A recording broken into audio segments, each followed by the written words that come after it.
Hello, welcome to this video tutorial for the Ferrari 488 GTE for the IMSA series on iRacing. This week we are visiting Daytona International Speedway, where I will be looking at a lap driven by myself in default weather at night. I will be playing the full lap for you first, before I will go into further analysis.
Okay, so that was a 1 minute 41.334.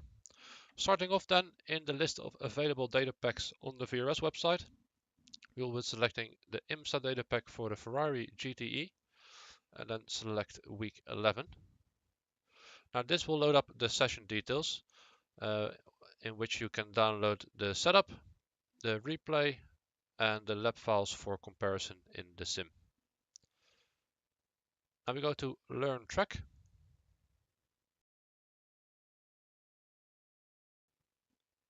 This will load up the analyzer. What I will do is I will pause it, put it at half speed and make sure it is muted. Now on the top left here you see the steering angle. Next to it on the right you see the speed. And then down the bottom here you see a brake and throttle trace with the gears and some more live driving inputs as well.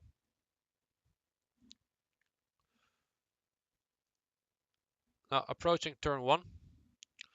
From the start finish line you just move the car slowly towards the outside, more or less to where the yellow light is in the fence, as it is also going to be your brake marker. You want to brake quite gently and not too aggressive, and that's mostly because the braking zone is not straight. You also want to be slightly cautious on the transition from the oval onto the flat.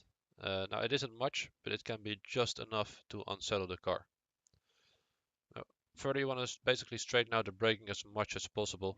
So you'll see that I will clip the inside here to then again drift slowly towards the outside before I finally turn in for the actual corner. The braking again, like I said, towards the outside. I see I start to trail off as soon as I start to turn in. Second gear corner, and you want to be apexing it more or less where these tires are, or preferably maybe just after that. You can use that as a reference. And as soon as you apex it, you can go back on the power quite aggressively.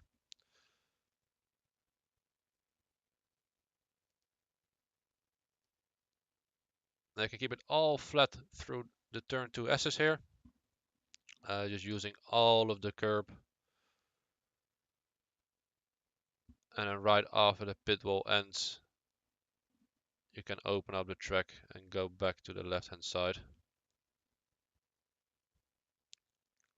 Now, braking for turn 3, you can see I brake relatively hard. And again, I bleed off the brakes, trading the brake as soon as I start to turn in. And you can even see I have a little bit more brake pressure right before I go back on the power. And that's just to make sure I have as much rotation and front end grip as I need. Now going back on the power again, you can see I'm quite aggressive, although a little bit cautious towards the end. And that's just to make sure I don't have too much wheel spin or use too much traction control, or alternatively run too far to the outside and actually end up in the grass. Now the exit is very wide here, and you can use all of the road on exit, but you want to be careful that you don't use too much and actually end up with two wheels in the grass, as it will hurt your exit speed as well. You can see you can use all of the road here and definitely use it.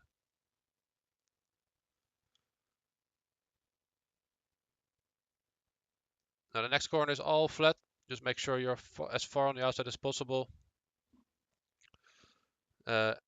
Hit the apex curb on the inside. And then for the exit, you can see that I stay off the exit curb. You can use it, but it might actually tighten up the next corner too much. So you want to straighten out the braking zone for turn 5 as much as possible. So the earlier you can take all of the load off and point the car in a straight line, the easier the braking will be. Now turn 5 is quite a long corner. You can see it pretty much already starts here, even though I'm straightening out the braking. You can see as soon as I get more steering angle, I start to bleed off the brakes, more or less up until the apex. And that's also roughly where I pick up the throttle again. Now the exit is very long, so the timing can be quite tricky to get this right. It's very easy to go on the power too early and sort of wash out wide into the grass here as well, or way too long, and it's just compromising your exit speed. So quite tricky to get the throttle application right there. Again, second gear corner. You can use all of the road and the curbs on the exit. Now approaching turn 6, I'll be braking right where this piece of grass sticks out in between these cones. It's going to be my braking marker. And of course you want to open up the corner as much as possible. So basically just follow the white line where it would have been. Be careful that you don't open it up too much. So don't aim for the cones, but just follow where the white line would have been, as it's very easy to hit a patch of grass later on. You can see braking hard for turn 6. Just like the previous corners, bleeding off as soon as I start to brake, as soon as I start to steer. And just like turn 2, actually keep a little bit of brake pressure on, just to make sure the weight stays on the front axle.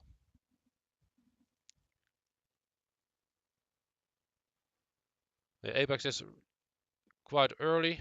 The exit is very long here, and you also want to carry as much speed out of here as possible. But you can see that I'm quite cautious with committing to full throttle, and that's not just because the exit is long, but it's also because it's very bumpy. So again, it's hard to get this exactly right. As you can see again, second gear. Just be nice and gentle, carrying as much speed as possible, which then in turn hopefully lets you carry the maximum speed possible onto the oval. Now, the oval is quite straightforward. You just want to stay as low as possible right next to the yellow line and just focus on your gear changes, as you don't want to rev it too high. Just follow the yellow line, and as soon as you are out of the turn, you can move slowly back towards the wall. And then we approach turn 8. Now again, my brake marker is the yellow light in the fence here, right after the 2 sign.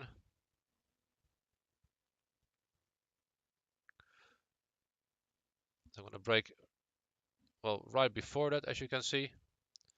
And I brake quite hard, but as you can see, I actually don't carry any brake into the corner. So I don't really trail brake much here. And that's because the car already rotates very, very easy into here. So if you have a little bit too much braking going on and a little bit too much weight on the front, it's actually very easy to over rotate the car. So you want to be quite cautious here with your inputs. You can use all of the curbs, maybe even a little bit more. And you can see that I will try to straight line the whole sequence really as much as possible. So you see that I will try to keep it as tight or as far to the right in the middle as possible. Again, aim for the second curb on the inside. Commit to the full throttle as early as you possibly can. But you can see I arguably did it a little bit too early because I had to roll out the throttle just to make sure I wasn't going to run too wide and got the last curb too much. So obviously you want to be careful that you don't get that 1x or a slowdown penalty. But you really want to commit early to the throttle there, as you want to carry as much speed out as possible. Now you can see that I will turn in the corner in 4th and wait until the change of direction until I change down to 3rd. So you see the first part, I'll turn in 4th before the left-hander, and then before the right-hander I'll shift back to 3rd, and that's again just to make sure I don't actually have too much engine braking going on, which obviously will make the rotation even worse.